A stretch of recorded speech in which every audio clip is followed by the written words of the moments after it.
Hello guys, welcome back to my channel. അപ്പോൾ ഇന്നത്തെ നമ്മുടെ വീഡിയോ എന്ന് പറയുന്നത് മുരിങ്ങയിലത്തോരൻ റെസിപ്പി ആയിട്ടാട്ടോ ഞാൻ വന്നിരിക്കുന്നത്. അപ്പോൾ നമ്മളിവിടെ ആവശ്യത്തിന് തേങ്ങ, മുളക് പൊടി, മഞ്ഞൾപ്പൊടി, വെളുത്തുള്ളി, ജീരകം എടുത്ത് മിക്സിയിൽ ജസ്റ്റ് ഒന്ന് അരച്ചെടുക്കുക. പിന്നെ നമ്മൾ വെളിച്ചെണ്ണ ചൂടാക്കുക, അതിലേക്ക് കടുകും വറ്റൽമുളകും പൊട്ടിച്ചെടുക്കുക.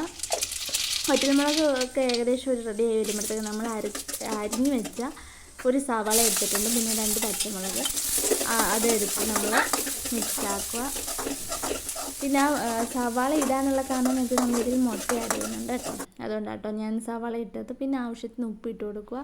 പിന്നെ ആ സവാളയുടെ ഒരു കളറൊക്കെ മങ്ങി വരത്തില്ല, ആ ഒരു സമയത്ത് നമ്മൾ 3 മുട്ട ആഡ് ചെയ്യുക. ഇപ്പോൾ ഓരോരുത്തരുടെ ഇത് വെച്ചാട്ടോ നമ്മൾ മുട്ട ആഡ് ചെയ്യുന്നത്. ഞാനിവിടെ 3 മുട്ടയാണ് എടുത്തത്. നമ്മൾ നല്ലപോലെ ചിക്കി എടുക്കുക.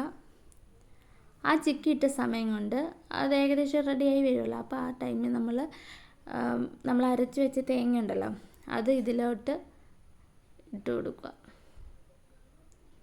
എന്നിട്ട് അത് നല്ലപോലെ നമ്മൾ ഇളക്കി കൊടുക്കുക. പിന്നെ നമ്മുടെ മെയിൻ സാധനം വരികയാണ് ഗീസ്, നമ്മുടെ മുരിങ്ങയില അതിട്ട് നമ്മൾ കൊടുക്കുക. എന്നിട്ട് അത് നല്ലപോലെ ഇളക്കി കൊടുക്കുക.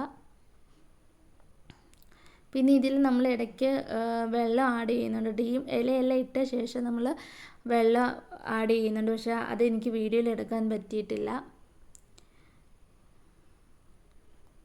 വെള്ളം ആഡ് ചെയ്തിട്ട് നമ്മൾ അത് അടച്ച് വെക്കും കേട്ടോ, കാരണം നമുക്ക് ഇത് ഇച്ചിരി വേവ് വേണം. ഈ ഇലയ്ക്ക് നല്ലപോലെ വേവ് ഉള്ളതാണ് ഈ ഇലയ്ക്ക്.